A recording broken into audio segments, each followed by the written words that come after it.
looks out at the tennis courts on 2nd Street and then at the lake. It's perfect. Are you in one of those houses right across the street from the tennis courts? Yes, yeah, the one in the middle. It's laid back a little bit, the blue one.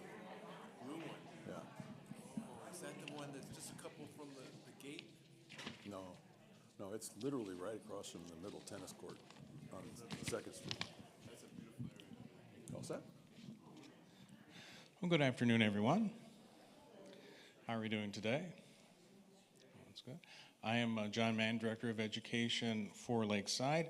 The Chautauqua Lecture Series for this week, week 1, is America's Outposts.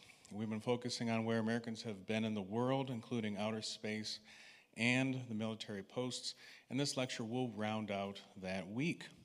This afternoon, we're fortunate to have Peter Collins join us for a presentation on the end of America's Vietnam Second Tet Offensive of 1972. Peter was drafted in 1969 after graduating from Georgetown University in Washington, D.C. He elected to go to the Air Force and completed undergraduate pilot training at Laughlin Air Force Base in Del Rio, Texas, a year later. Peter is a graduate of Top Gun, the Air Force's premier advanced training course for military fighter pilots. He was also the Air National Guard manager for night attack in jet fighters, pioneering the use of night vision goggles in Air Force jets. And he spent 21 years in the cockpit of single-engine, single-seat jets. Collins has worked in the Tucson office of the law firm of Gus Rosenfield since 1993. And as a reminder, Lakeside is fortunate to be the only Ohio stop for the traveling Vietnam Wall. It's a 3/5 scale of the real wall that is in Washington, D.C., and the wall is set along the waterfront until June 1st. And if you haven't gone down to see it, I would encourage you to go down and spend some time. I always do ask if you would please mute your cell phone ringers if you haven't already, and please help me in welcoming Peter Collins. Thank you, John. Well, I'm happy to be here. I'm shocked to see as many that are here. When you put your name in the paper, you end up with all your friends showing up, and I didn't know the others were going to show up as well. But I'm glad to have you here. I'm proud to say that I am what your friends and what you may call a damn lawyer.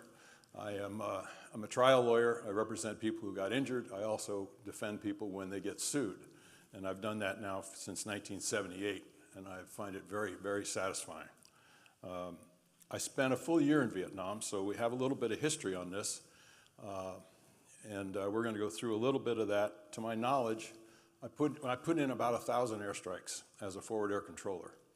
And we'll talk a little bit about that, but we flew small airplanes with small smoke rockets. We would talk to the people on the ground, find out where the good guys were, where the bad guys were. We put a rocket where we wanted it to be. The guy on the ground would tell me right or left, 20 yards, 15 yards, whatever. We would then direct the fighters to drop bombs on that smoke or near it. Very rewarding, saved a lot of lives, very proud of what we did. To my knowledge, I never hit a civilian in 1,000 airstrikes. I'm pretty confident about that. I actually flew the last combat mission out of Saigon, which is emblematic of our entire experience there. They sent 4 of us up in the Cessna 337, which you'll see a picture of in a moment, on the day of the ceasefire, with no weapons, no rockets, no artillery available, no fighters available, no nothing. And we watched North Vietnamese guys shooting rockets into downtown Saigon and giving us the universal signal. And there's nothing we could do about it. They still shot at us, but it was not a victory lap, and we'll talk more about that in a minute. I was lucky to have been awarded the Distinguished Flying Cross on 3 occasions, but I'm not a hero. The heroes are the guys and the women who climbed up into the South Tower with 40-pound backs and trying to save people they never knew before, pretty much knowing they weren't going to come back. The heroes are the sheriff's deputies that come running towards gunfire. We don't fit that profile. Those guys do. The heroes also are the 58,312 men and the 8 women. They're on that wall outside. And John properly said, if you haven't seen it, you really should. The wall in Washington, D.C. is one of the most stunning things I've ever seen. I have a number of friends on it. You might also. But the traveling wall is not equally, but it's very impressive. I helped them put it up when they needed help doing that, and it's amazing. I saw an older gentleman, I'm 78 years old, going on 79, standing at the wall and crying on Wednesday morning. It's the real deal. So we Vietnam vets have been very shy and very quiet about talking about our experiences because we weren't exactly welcomed with open arms when we came back. Nobody really wanted to talk about it. A little bit like the World War II guys, the Korean guys, nobody wanted to talk about it. But one of my compatriots in Tucson, Arizona, where we live, has encouraged me and others in a group that we're part of to write stories about our experiences. And it's turned out it's been pretty cathartic. It's a pretty good idea. And so I have decided to let people know a little bit more about what really happened over there. And I'm going to share a little bit about the Vietnam experience, maybe too much for some. But I'm also going to put it in a broader context. I am, after all, a history major from Georgetown University, and so I have to look at it that way. And I've learned that facts don't always tell the whole story. One fact does tell the whole story, and that was when our Secretary of State, Dean Rusk, delivered our targets to the North Vietnamese through the Swiss embassy 2 days before we were to strike those targets. We found that out much later through his own biography. He was very proud of it. They were trying to save civilian casualties. And they got a lot of people killed that way, our people. So we're going to go through a little history here. Bear with me. I didn't know if all of the people here would know where Vietnam was. I think you all do.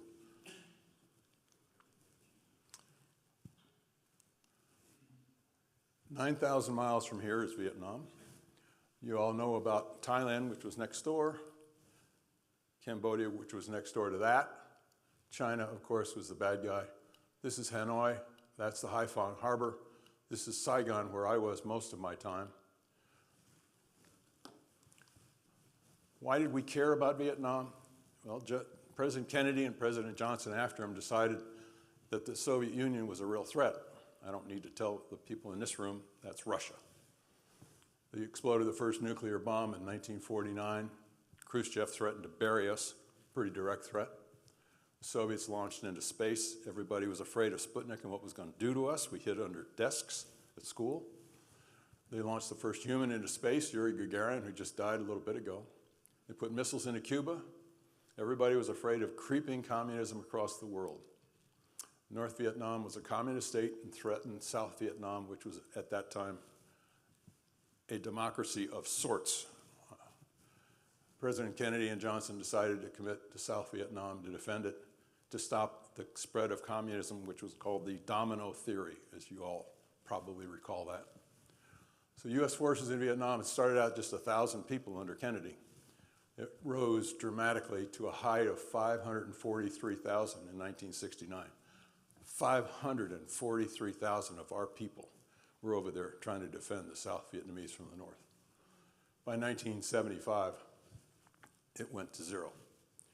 Totally 3.1 million Americans served in Vietnam. Now I want to make something really clear. I am not a political person. Everybody in the room knows me. I know I'm not.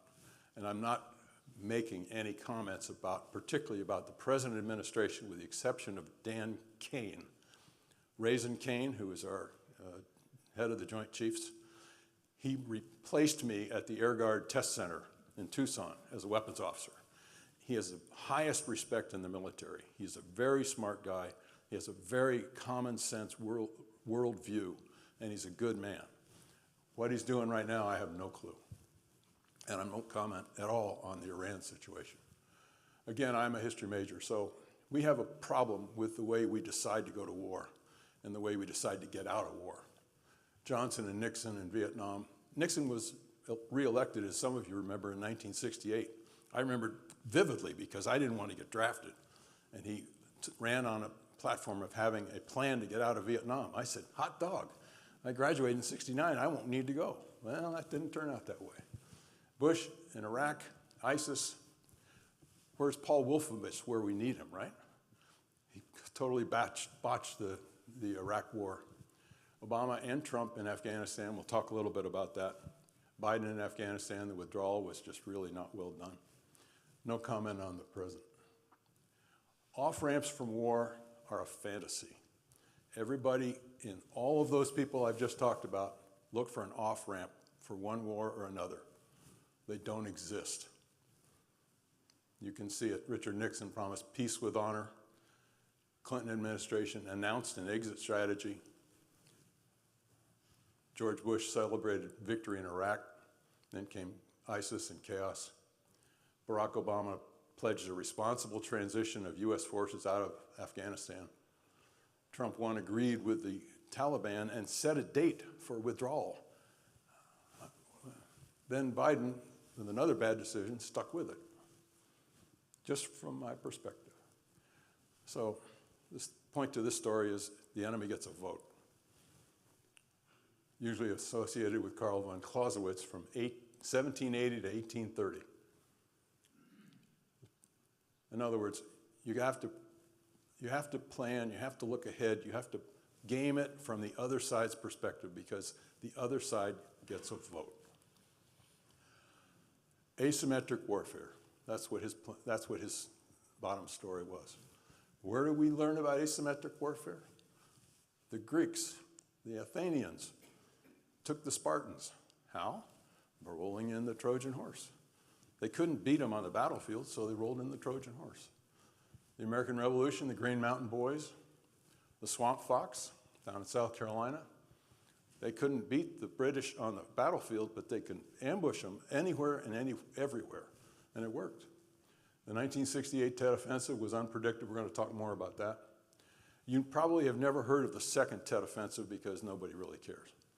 The Second Tet Offensive happened in 1972. It was totally underpredicted, and we're going to talk about that in a little bit. But the North was able to bring a lot of people and a lot of equipment down the Ho Chi Minh Trail. I'm going to show you a little bit about that. We were clueless. We had very high-tech sensors on the trail. We had airplanes up there night and day trying to hit trucks going down. And every single day, after the bombing would happen at night, they put holes in the trail. The next day, 700 guys would go out and fix that trail, and it was fully operational again the next night, fully operational. The Soviets gave the North Vietnamese the SA-2 missile called the Guideline, which was responsible for killing most of the B-52s that went through in 1972 and for killing most of the F-105s and F-100s that went north. The SA-3 was a short-range missile, only out to 12 miles, but lethal, and we were not prepared for it. We did not have any defenses for it. The SA-7 was what I encountered in South Vietnam. It was a heat-seeking missile that honed on the heat source coming off the back end of an airplane. That was okay if you were flying an F-100 or an F-105 because you could outrun it. I was flying a Cessna 337, top speed of 210 miles an hour. Didn't always work out. The Soviets also gave the North MiGs. In the beginning of the war, the Soviet MiGs had a 10-to-1 kill ratio over the United States Navy and Air Force guys, until the Navy got smart and started Top Gun. Top Gun was an air-to-air teaching platform to teach young pilots how to defend themselves in the first 10 missions in Vietnam. That's when most of them got killed. The Air Force took the same lesson and formed what I went through, which is the Air Force Fighter Weapons Instructor course. And it's a 6-month course as opposed to a 6-week course. But they teach people how to do air-to-ground and also air-to-air tactics to survive those first 10 days. But back then, we were clueless. We had no idea. We went to Iraq, faced ISIS, we had no plan. Afghanistan, we never did have a clue. The Soviets couldn't fix it. We sure couldn't. I don't know about now. Again, I graduated from Georgetown. A year and a half later, I was flying F-100s, sleek, fast, explosive jet, absolutely beautiful. Smelled of oil and grease. And there were guys who smoked in the airplane coming off targets. So you had smoke and everything in the cockpit, but it was fantastic. We were real fighter pilots, and we were going to go off and win the war. That day after graduation, I got orders to go to this, the Cessna 337, known as the Oscar Duck, because it had a motor in the back and a motor in the front. Our only armament was 2 rocket pods that carried 7 small 2.75-inch rockets that had no explosive heads on them, just white phosphorus. And that's what we used to mark targets. I had 894 combat hours and 260 missions in this airplane. And I have to say, although I didn't like the idea from the beginning, it turned out all right. This is basically what happened in 1972. And we're going to talk a little bit more about the trail. But the Ho Chi Minh Trail came down through Laos and then down into Cambodia and then down into Phuoc Phin province, Loc Ninh, and through the Parrot's Beak, and also down here into Tay Ninh. These were South Vietnamese forces, and of course Saigon is there. This is 51 miles. Loc Ninh is another 10 miles to the north. This is the Tet Offensive. We learned this from North Vietnamese publications after the war. We thought they brought down 125,000 people. That's what our intelligence people, so-called people intelligence told us.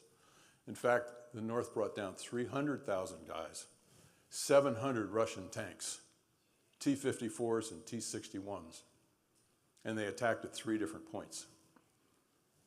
Their objective was to cut South Vietnam in half and then overtake Saigon. At An Loc alone, An Loc is that little town 51 miles north of Saigon. It's about 3/4 of a mile square. This is what the North Vietnamese had pulled in from the Ho Chi Minh Trail when we didn't know it. 2 divisions of regular North troops, over 16,000 regular Army troops, 400 to 700 T-76, T-54s, T-55s, light and medium tanks. These are Soviet full armor tanks. They had a complete artillery division, 9 anti-aircraft artillery battalions, 57 millimeter anti-aircraft gun. That shell is this long and explodes at 13,000 feet if it doesn't hit an airplane first. 37 millimeters were everywhere. They go up only to about 8 to 10,000 feet, and they're only about that long. But if they hit you, they got you. 23 millimeter, a little smaller, 14.5 quads killed hundreds of airplanes down low because they were so good. The SAM-7 came out while I was there, and we had to learn how to defeat from it. And we did, but a lot of guys who were unwitting and unaware that these guys were after them weren't paying attention, and they got shot. Some of them got killed, most of them got captured. But where did these guys come from? The Ho Chi Minh Trail. That's a 14.5. I met these guys close and personal. Every 5th round is a red tracer. And if you're putting in an airstrike underneath a thunderstorm, as I did multiple times, that red tracer looks bright as can be, especially at night. This is the SAM-7. It's the effective, we have the same thing in our inventory. The SAM-7 originally was not particularly effective, but it was really good on small airplanes and particularly ones with propellers like mine. This is what an SA-7 looks like when it's coming at your airplane. And we learned, we had a patch. People made patches up all the time over there. It was silly. And some of them were good and some of them were not. We had one patch that said SA-7 Flight Examiner because we were learning as we went and how to defeat these things. Basically, you wait and you follow it and you track it because you can see when it first starts out, it's got a white smoke trail. And then you can still see the smoke trail most of the time.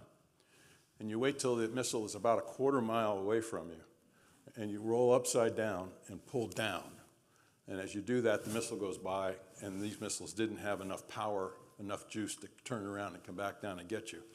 All of which was good, except it cost me 3,000 feet of altitude, And I didn't have a whole lot more of it than that. So Anlock, as I said, was less than a square mile. There were U.S. Army advisors, only about 10 of them on the ground, with about 8,000 South Vietnamese, generally Rangers. And you know, a lot of people disparage the South Vietnamese. There's some good value to that. There's good reason for that. But those guys were tough and they did a great job. And we'll talk a little bit more about that. They were armed with tow missiles, which are made by Raytheon. And they're about that long, and they are anti-tank weapons. And they have a little wire that comes out of the back. And so you shoot this thing, and you have a joystick, and you aim it, and you hope that it hits the tank. If it hits the tank on the side, generally you get it. If nothing else, you disable it, and then you can move forward. Anybody here fought and fired one? Okay. I can tell all the stories I want then.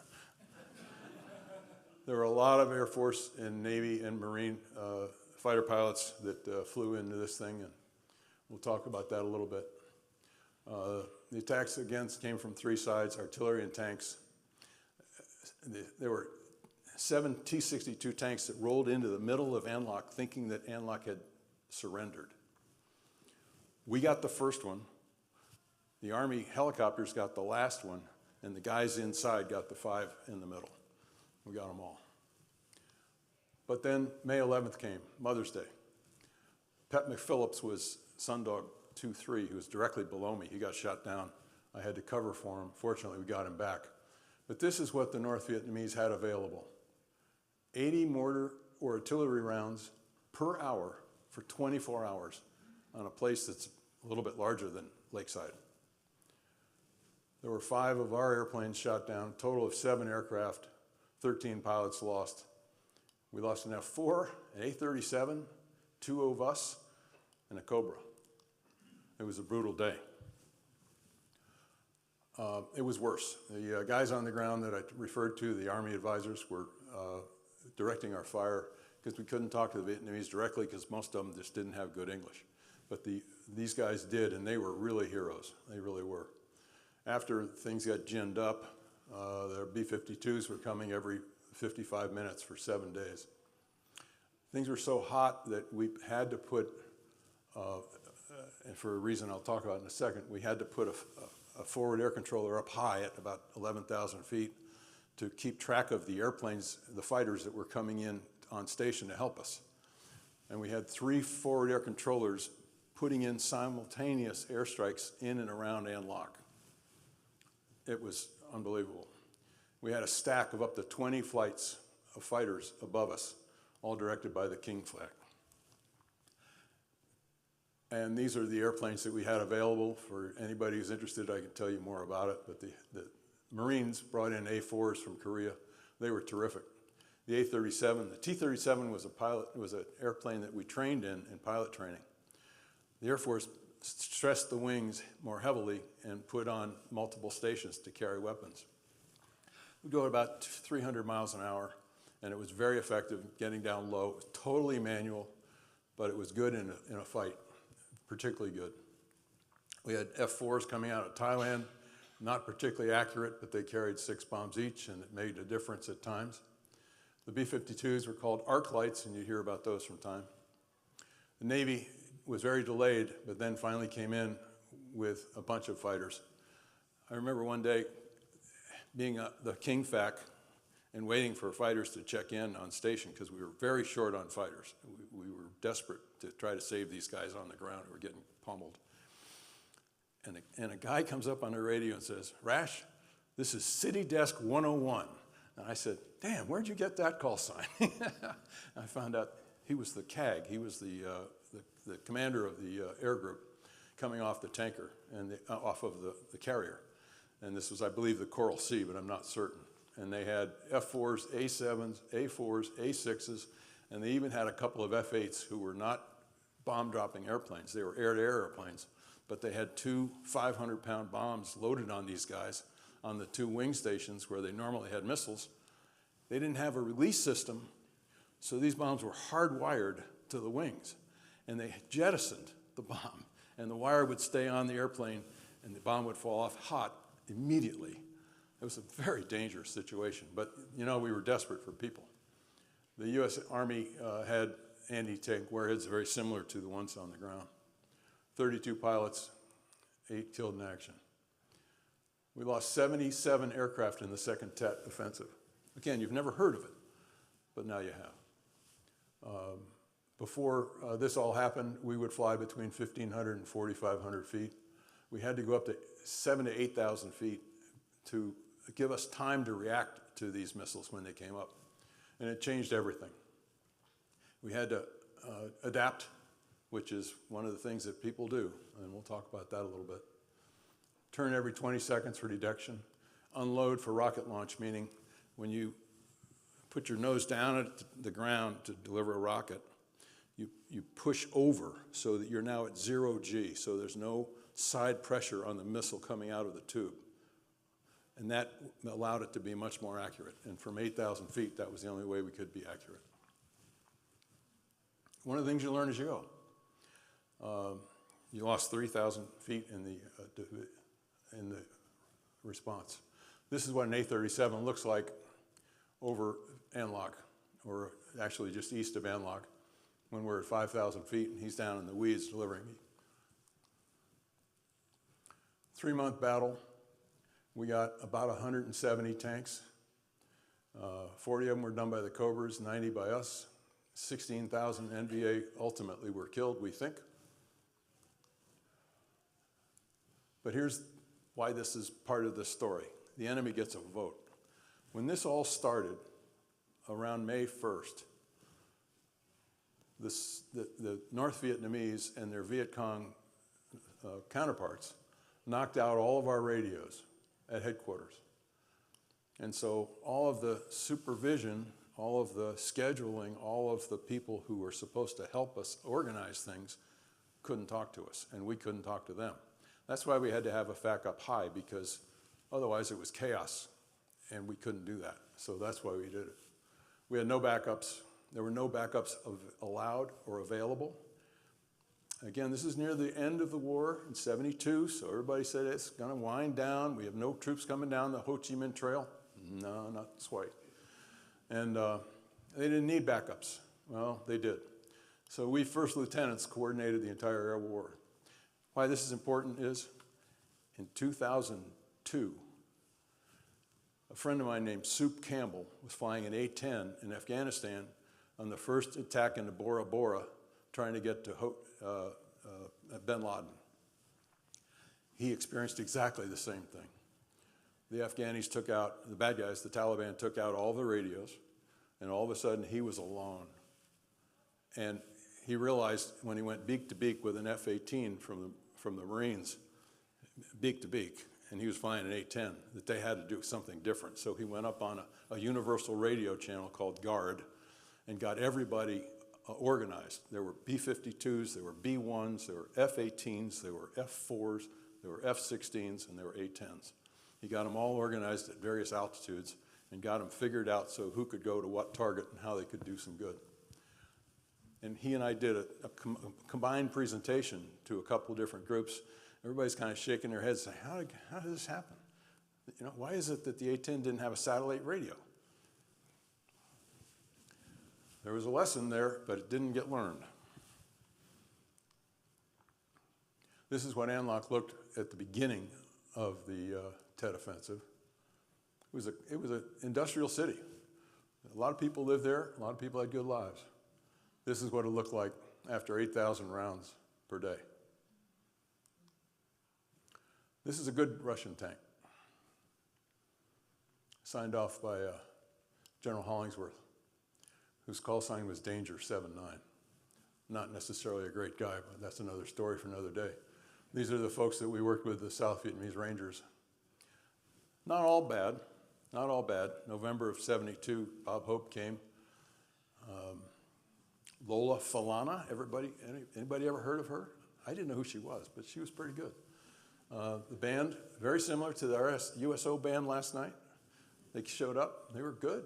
And this guy went all over Vietnam and put on shows. I saw him in Saigon.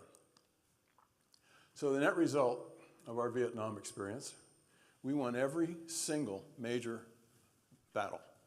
every one, including the first Tet and the second Tet. Our last combat sortie in Vietnam was the one I flew on January 27th. We had a full departure in 1975, if you recall, with CIA people taking off our folks from the downtown hotel in Saigon and also from the military headquarters. North Vietnamese completed its takeover. 58,320 guys on the wall. There are 1,235 still missing in Vietnam. 238 still missing in Laos, 38 in Cambodia. We were never there, remember that? Remember that? Because that was the politics of the moment. We weren't allowed to go to Cambodia. We weren't allowed to go to Laos. Well, I have news. A lot of people came down that trail. Lessons learned, there should be lessons learned from every war, and I'm not sure that we do learn them. There's no easy way to win a war, none, except with overwhelming military force right from the start. You can't go gradually into any combat scenario. And by the way, when you win the air war and you get home and there's a German colonel sitting in your flight room having a cup of coffee, you just lost the war. You can't win a war on air power alone. Much as I'd like to believe it as an Air Force guy, it's not true. There's no easy way to end a war either, except again with overwhelming force. Has to be. Off-ramps don't exist. Positioning military options to affect the stock market cycles or elections as Johnson did is the worst possible criteria. Absolutely the worst. We were prohibited from hitting targets in Vietnam that were absolutely vital military targets. We were prohibited for political reasons, and it went through my entire year there. You have to plan for the worst, otherwise you will lose. Listen to Glenn Clausewitz. You got to set strategic goals, not tactical goals.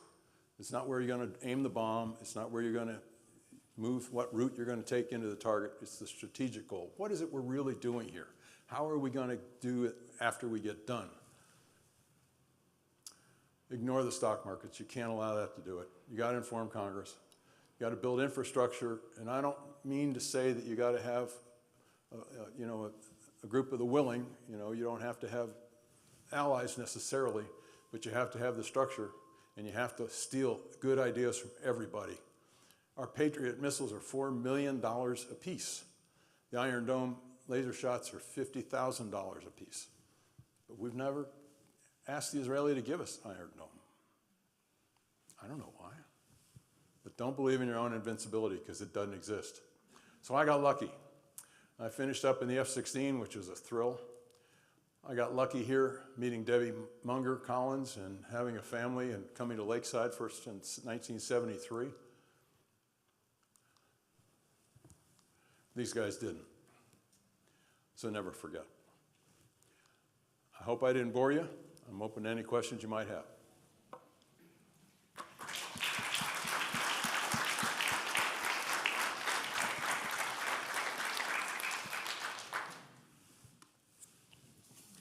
I think we're good, John. Yes. As soon as I said that. I've been studying about the Vietnam War recently, and I'm impressed that President Kennedy did his best to pick the best and the brightest when he chose Robert McNamara, George McBundy, and Dean Rusk for his cabinet. And yet, it just didn't go well. What are your thoughts on those three people that arguably some of the brightest Americans who ever lived? Have you read any of J.R. McMaster's books? No. You need to. You need to. That will tell you everything about those three guys. Plus, what I told you about Dean Rusk giving our targets to the North Vietnamese. It's just unforgivable. What McNamara did, he was trying to go gradually into the Vietnam War. Gradual. He was trying to make things so there weren't wrinkles for Johnson to get reelected or for Johnson to put his domestic agenda forward, which is really important to Johnson. That's what he wanted to do. And he did that. But in the meantime, he set us up to lose the war. He absolutely did. And the book is devastating to McNamara in particular. And by the way, McNamara is the guy who made us build the F-111. It was going to be a perfect fighter for both the Navy and the Air Force, except it was 40,000 pounds too heavy to land on a carrier. Duh. And the Navy didn't want it right from the scratch. So all the F-111As are a different kind of squadron from the F-111Ds that were the Air Force airplanes. One of the stories that McNamara has told is that when they were selected by Kennedy, that they were gathered in a room and they all sat around and said, well, what do you want to be? Do you want to be Secretary of Defense? Do you want to be Secretary of the Treasury? And it was not, that's what I think was a mistake, is that McNamara really wasn't prepared to be Secretary of Defense. He would have been maybe a great Secretary of the Treasury rather than Secretary of Defense. What Remember do you who think he was? He was yeah, head of Ford, President right? Ford Company. Yeah, he was head of Ford. He knew how to run a company. So he knew how to manage and administer things, which I applaud. That means he would be good in one role or another. But if you read J.R. McMaster, I mean, it's a devastating book. He just tried to manipulate the war. He tried to run everything like a business and on numbers. Everything was numbers. Remember that we did body counts all through the Vietnam War? That was pure McNamara. He was trying to sell the whole success of the whole thing. Well, except for the trail with 300,000 guys that he didn't know about, 700 Russian tanks that he didn't know about. He just, he didn't do it. By the way, Area 51 is real. And we're talking about books.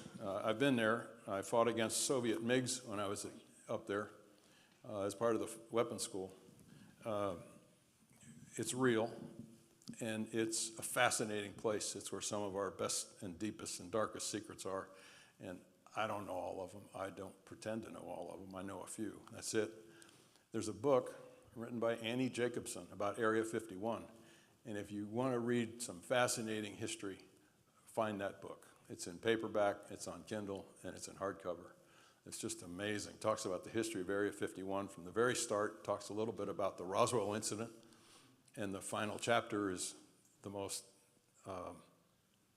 debatable, because she says there was Russian Cyrillic writing on the inside of that capsule that landed in Roswell. I don't know. Yes, ma'am. This is a personal question, so if you choose not to answer, that's fine. Many people who came back from the war had a lot of trouble re-entering our United States society, and I was just curious as to how you did that. You were certainly in the thick of it, and the welcome home was not great. And No. My husband served, and so Thank you for that. I know it can be difficult, and just was wondering how you did so it was obviously successful. Fighter pilots compartmentalize. We have to. There's no other way around it. There are just too many guys right next to you who got shot down and you didn't. So we compartmentalize. And I did that. I didn't talk about this stuff for 50 years. Not once. My kids don't know about it. So we compartmentalized. I was not one of those guys on the ground. There are several people in Lakeside who were on the ground. George Douglas, Tom Salomon were on the ground in horrible conditions, facing the enemy every day, face to face.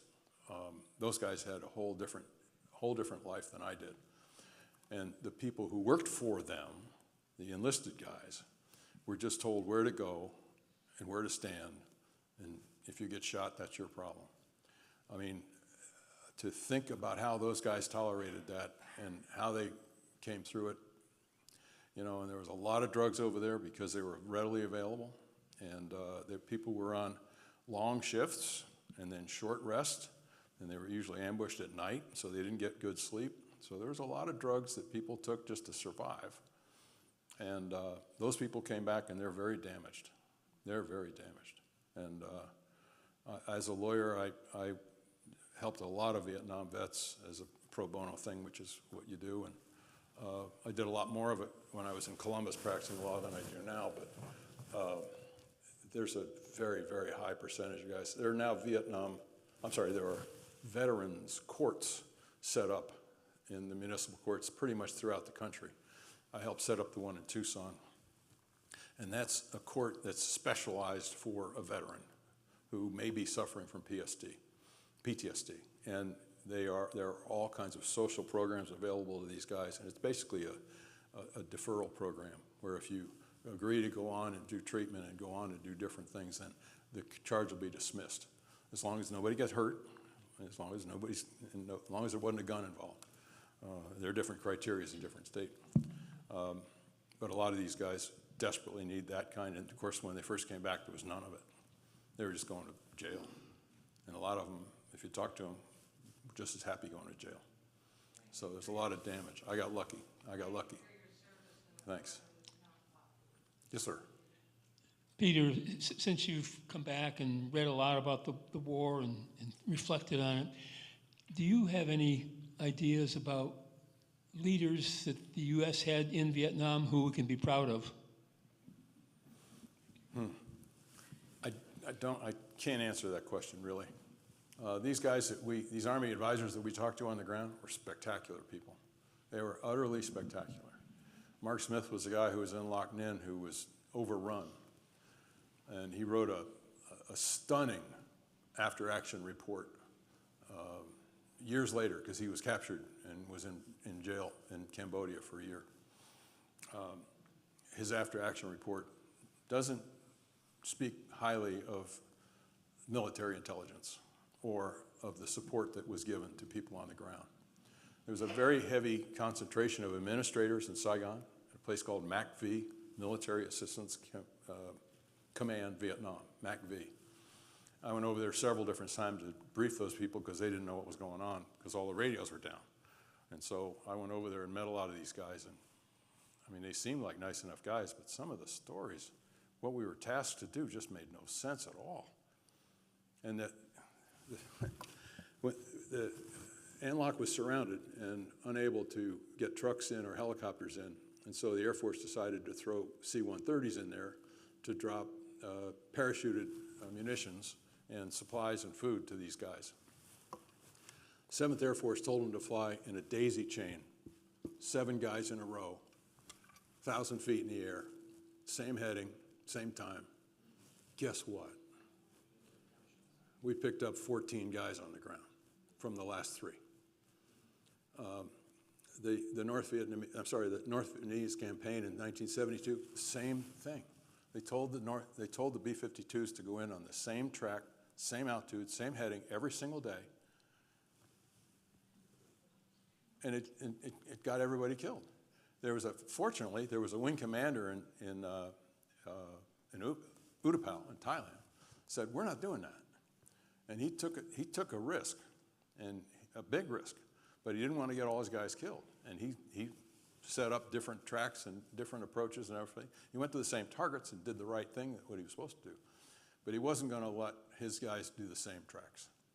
So the most famous story I've got is from 2 guys who were, one guy was a Thunderbird, the other guy was a 3-star general later on. They were both flying F-105s, which was the heaviest and the fastest jet fighter we had at the time. I think still is. And they were both at different bases in Thailand. And they were targeted to go to the Thanh Hoa Bridge, which is in North Vietnam, and a very crucial bridge that we wanted to take down. And again, they were dropping hard bombs, 750-pound bombs, without a computer, without laser sights, and that kind of stuff. We didn't have those then. So each guy was given a very specific set of instructions. It's called the FRAG. It's called the mission that you're supposed to fly that day and how you're supposed to fly it. And Bob was at Korat, I think, and Russ was at Tak Ly. They were both told to go to the Thanh Hoa Bridge and hit opposite sides of it, but they were then told after you hit, this guy was supposed to turn left, and this guy was supposed to turn right. They met for the first time not knowing the other guy was going to be there at 800 knots at 150 feet in the air. I mean, you can't make this stuff up. You just can't make this stuff up. And both of these guys I've known now for 15 years, and it's a true story.